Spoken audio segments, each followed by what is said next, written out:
hello' এই ছোৱালী এই একেটা কথাতে ইমান খং কৰি নাথাকিবি দেই মোৰ কিন্তু খং উঠি যাব এই হ'ব ইমানকৈ বকি নেথাক তোৰ লগত কথা পাতিবলৈ মোৰ একেবাৰে মন নাই কি আচৰিত ছোৱালী অ' এইজনী এতিয়া যদি এনেকুৱা বিয়াৰ পাছত মোৰ কি অৱস্থা কৰ ঠিক নাই আৰু দেই তই বিয়া তাকো তোৰ নিচিনা বান্দৰ এটাৰ লগত ইছ বান্দৰীটা কথা চা মোৰ প্ৰতি যদি তোৰ অকণ মৰমেৰে তেন্তে এদিন ফোন নকৰোঁতে যে মুখখন বেলুনটোৰে ফুলাই আছ কিয় তই বিন্দাছকৈ বেলেগ এজনৰ লগত চেনি খাব পাৰিলিহেঁতেনচোন হ'ব বেছি বেছি কৈ নাথাক না কিবা খং উঠিব শিলগুটি এটা মাৰি মূৰটোকে ফুটাই থৈ আহিম বাপেকে চিনি পোৱা নাই কোন আইঅ' শুনজনী ইমান খং কাণত ধৰিছোঁ তোৰে শপত আজিৰ পৰা এনে ভুল নকৰোঁ চৰি বাবা ইমানকৈ তেল নামাৰ ন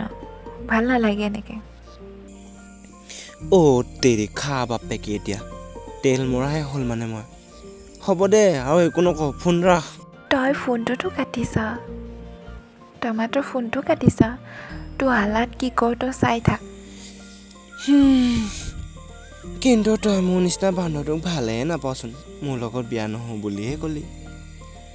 মোক বুজি পোৱা মোক ভাল পাব পৰা চাই ল'ম আৰু লাহেকৈ ময়ো এজনী নে কি ক তই হ'ব ইমানকৈ কৈ থাকিব নালাগে তই ফোন ৰাখ ধেমালি কৰিছোঁ অ' দেহা তই ফোন ৰাখ বুলি কৈছোঁ ফোন ৰাখ গুড বাই খা বাপেকে দিলে ফোনটো কাটি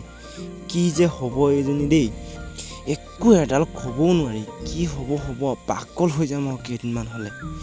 কিবা খং উঠিব ঘৰত গৈ উঠাই লৈ আনিম বাপেকে তেতিয়াহে গম পাব হেই বাদ দে এইবিলাক